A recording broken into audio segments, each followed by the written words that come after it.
MLA శిరీషాదేవిపై నిరాధారమైన ఆరోపణలు చేయడం మానుకోవాలని మాజీ ఎమ్మెల్యే ధనలక్ష్మికి గొల్లపూడి పెద్దిరాజు హెచ్చరించారు. శిరీషాదేవి భర్త భాస్కర్ ప్రజల కోసం తన కారును అంబులెన్స్ గా మార్చి హాస్పిటల్కు ఇన్వెర్టర్లు, రహదారుల వంటి అభివృద్ధి పనులు చేపట్టారని తెలిపారు. వైసీపీ పాలనలో రహదారుల దుస్థితిని ఉటంకిస్తూ ప్రజలకు సేవ ఏం చేశారో చెప్పాలంటూ ధనలక్ష్మిని ప్రశ్నించారు.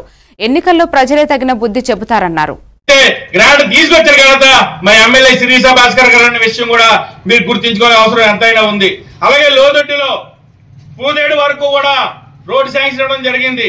తర్వాత మన కోందులు కొండ మీద ఉన్న రహదారి కూడా శాంక్షన్ అవ్వడం జరిగింది. మరి ఇవన్నీ కూడా అభివృద్ధి కాదా అని నేను అడుగుతున్నాను. అలాగే మీరు సచివాలయ ఉద్యోగులకి డబ్బులు తీసుకొని లెటర్లు ఇచ్చారని చెప్తున్నారు. తప్పుడు ఆరోపణ.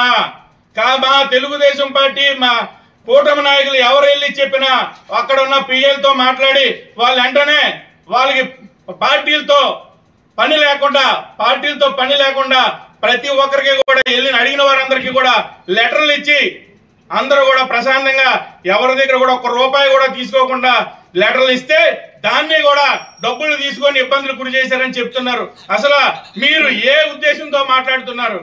అంటే మీ ప్రభుత్వం, మీ వైసీపీ పార్టీ ఇంకా రాదనా మీ అభిప్రాయం? ఏదో మాట్లాడాలి అని మాట్లాడుతున్నారు. గతంలో మా కుటుంబంలో మేము ఏదో మాట్లాడుకుంటాం, అవి మీకు అవసరం లేదు. మీరు గత 5 సంవత్సరాల్లో మీరు ఏం అభివృద్ధి చేశారు, ఏం సంక్షేమం చేశారనేది చెప్పుకోండి. మీరు ఆ రోజు ఎంతమంది పిల్లలు ఉంటే అంతమందికి ఇస్తామని చెప్పారు. ఏంది తల్లికి వందనం, అమ్మకి ఒడి, ఏం చేశారు? అది అమ్మఒడి ఒకరికే ఇచ్చి కన్నీళ్లు దుడుపుకున్నారు. మరి ఈ రోజు మేము ఇచ్చిన మాటకి ఎంతమంది ఉంటే అంతమంది పిల్లలకి కూడా తల్లికి వందనం ఇచ్చిన ఘనత మా చంద్రబాబు నాయుడు గారిది. అలాగే కొంతమంది వేరే ఇబ్బందులతో ఉండిపోతే అవన్నీ కూడా ఎమ్మెల్యే గారు సరిచేసి మొన్నే ప్రతి ఒక్కరికి కూడా అకౌంట్లో పడే విధంగా కూడా చేసిన ఘనత తెలుగుదేశం ప్రభుత్వం, కూటమి ప్రభుత్వం అని కూడా